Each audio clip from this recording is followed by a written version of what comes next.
এখন এটাই খেতে হবে, পান্তা ভাত শুকনো লঙ্কা পুড়িয়ে। আমার তো বেশ ভালোই লাগে, তোমরা খেয়েছো কিনা জানি না, বাট এখন 12টার সময় ঘুম থেকে উঠে এটাই আমার ভাগ্যে রয়েছে, এটাই খেয়ে নেবো।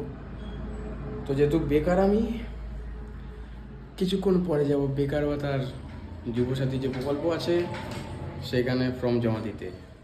মাস গেলে 1500 টাকা করে পেলে ভাই মজা কিন্তু আসে। হ্যাঁ, তো দেখা হচ্ছে ভাত খেতে খেতে।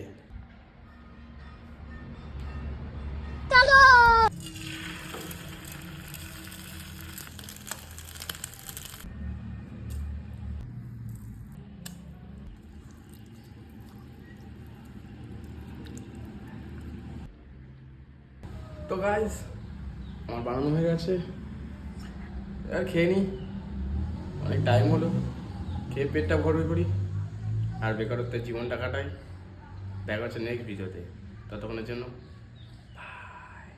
বাইগান।